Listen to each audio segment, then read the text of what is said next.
আজি আসলতে এটা অতি পবিত্ৰ দিন কাৰণ ২৫টা বছৰে এই অনুষ্ঠানটি সাহিত্য সেৱাত এই অঞ্চলৰ যিখিনি মহিলা সেই মহিলাখিনিক উদ্বুদ্ধ কৰি আহিছে আৰু আজি এই অনুষ্ঠানত বিভিন্ন পুথি উন্মোচন কৰা হৈছে তেওঁলোকৰ যিখন মুখপত্ৰ সেইখন উন্মোচন কৰা হৈছে আৰু বিভিন্ন সাহিত্যসেৱী মহিলাসকল গোট খাইছে তেওঁলোকে নিজৰ সাহিত্য চৰ্চাৰ কথাখিনি অব্যাহত ৰাখিছে আমি আশা কৰিম সুদৰ্শন লেখিকা সমূহৰ এই বিশেষ শাখাটোৱে ভৱিষ্যতলৈকো মহিলাসকলৰ ক্ষেত্ৰত বিশেষকৈ সাহিত্যসেৱী মহিলাসকলৰ ক্ষেত্ৰত এক অগ্ৰণী ভূমিকা লৈ তেওঁলোকক উৎসাহিত কৰি যাব।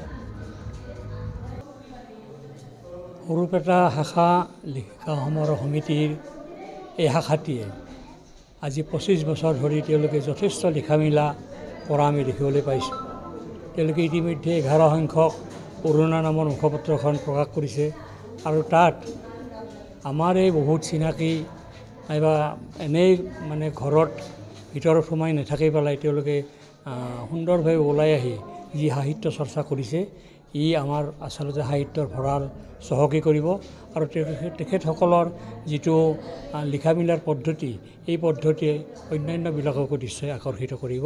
গতিকে আজিৰ এই ৰূপালী জয়ন্তী বৰ্ষত আমি সৰুপেটা শাখা লেখিকা সমাৰোহ সমিতিক যথেষ্ট ধন্যবাদ দিছোঁ। ভৱিষ্যতলৈ তেওঁলোকে এইদৰে আগুৱাই যাওক আৰু সুন্দৰভাৱে 50 বছৰ 100 বছৰ গৰকাই পেলাই এই শাখাটিয়ে যাতে অসমৰ সাহিত্য জগতৰ সুনাম অৰ্জন কৰিব পাৰে তাকে আমি কামনা কৰিছোঁ। জুবিন গাৰ্গৰ গীতসমূহৰ ওপৰত আধাৰিত গানে কি আনে নামৰ এটা সুন্দৰ অনুষ্ঠান আপোনালোকৰ ওচৰলৈ আহি আছে অতি শীঘ্ৰে।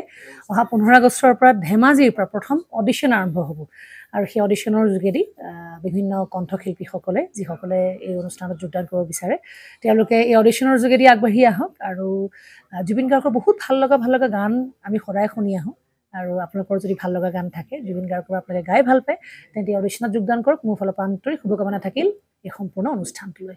ধন্যবাদ।